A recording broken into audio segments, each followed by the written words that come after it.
I have been in therapy for 8 years now, and I want to share with all of you 8 lessons that have impacted me the most and have stayed with me from 8 of the brilliant therapists I have been so blessed by the universe to work with. Okay, so the first one, it was with my first therapist, and I talked a lot with her about a lot of times where I misplaced my trust with men, specifically with my heart, or a lot of things that happened to my body without even my permission. And so I remember she said it so lovingly. I came in and she was like, "You're not hiding, aren't you? Promise me you're not gonna hide. Please tell me you're on Coffee Meets Bumble and all of that." And she told me, she said, creating new experiences that will help you create those new references to replace and eventually overpower those old ones, those traumatizing ones. And it could show you all of the range of the human experience, that there could be just okay dates and there could be really fun dates that don't lead to a relationship, and everything in between. This was my early 20s, and so to hear that from her really set off. Like, if you ask my friends, they just know how much fun I had using the dating apps in my favor, and eventually even like getting bored with it. And to know that there's so much more out there and I don't have to be scared. The second lesson I want to share is actually from my current therapist, and she said it at the end of one of our very first sessions. And she said, "From one artist to another, keep being emotional." And I wanted to say this one in this video because I want anybody who's ever been told that they were too emotional, too sensitive, ever in their life, to know that there is nothing wrong with that. And I want, especially if you are an artist, and especially if you are a social worker or at any roles where you are a caregiver, I want you to know that being emotional is so important. For artists specifically, that is how we tell stories. That is how we connect to people. That is how we send messages out into the world. That is how we use art as a tool for the revolution. It is so important. There is a quote on my vision doors, and I will do a full vision doors tour video coming up, but there is a quote about how sacred our rage is, even. And so our sadness, our rage, our grief, it is so important to feel it. So do not ever minimize your emotions. Do not ever let anybody minimize your emotions. Keep being emotional. It is a very, very beautiful thing. This third one is for anybody who has also grown up around fighting. I think this was my third therapist. And she told me that when these moments happen or you feel your emotions heightening, it is absolutely okay to give yourself permission and to remind yourself that you can step away. You can take a moment for yourself to calm down. You do not have to solve it right then and there. Maybe it's not even your job to solve it. Please, please, please remember, it's so important to also keep you safe. That will help everybody involved. So it will actually be better for that moment and in the long run to step away in those moments, to take a moment for you, to remove yourself from the space and to calm down, to re-regulate, to reground yourself. Now, this one connects to the next one. There's a quote I actually want to use to describe this lesson, this reminder for all of you that just put it into words so beautifully. It's from Prentice Hemphill's book, What It Takes to Heal.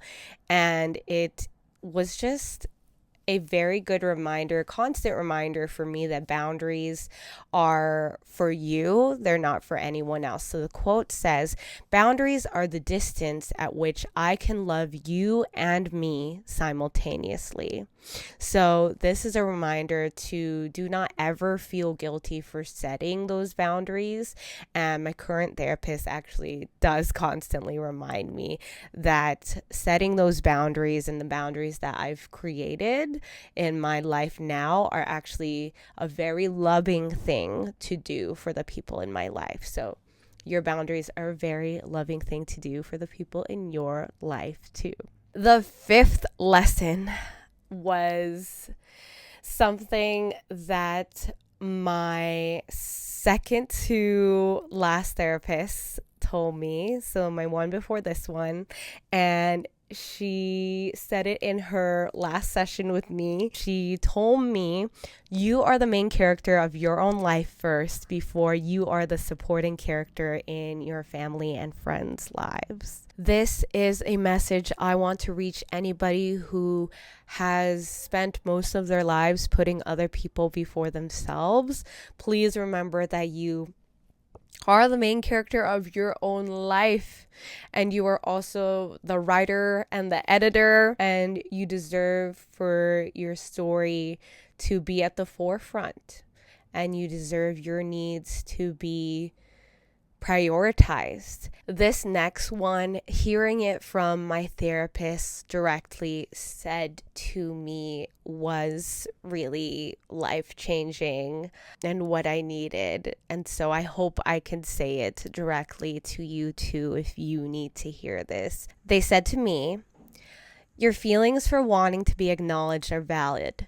Because you're always there for people and are reasonable with them, people may not even be aware that they are hurting you, but you deserve to feel as celebrated as you celebrate the people in your life. And that is something we all need and deserve. Lesson number 7, obviously all of these lessons are interwoven with each other and all my years in therapy, but this one definitely more so.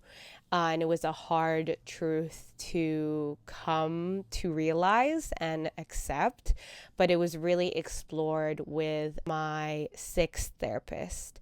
And she explored with me the truth of how the people that you love are capable of harm.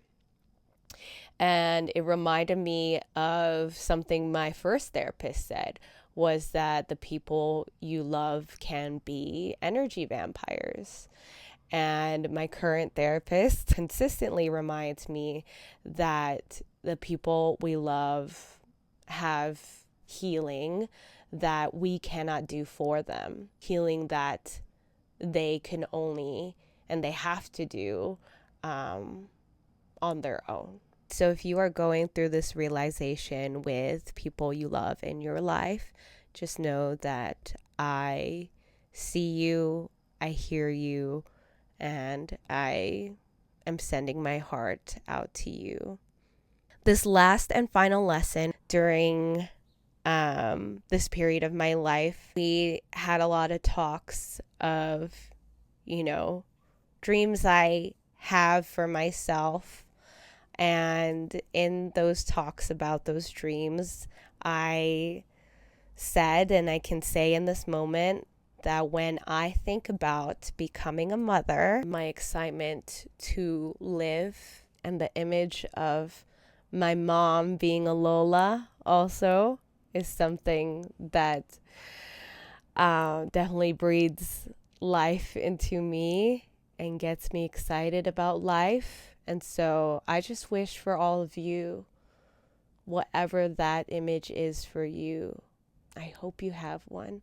I hope you have one. I hope you have 10. I hope you have millions of those images in your heart that get you excited to live life, because they are out there.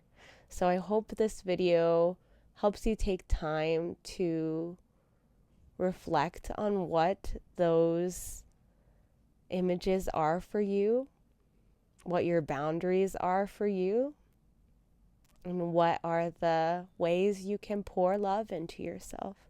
Because that's what therapy has truly taught me to do. Pour love into myself. And I want that for you too. So thank you for listening to my healing journey, and thank you for allowing me to be even just a small part of your healing journey. I will see you next time. All my love, always and always. I'm Trisha Fuerte, and this, in therapy, is Fuerte Body.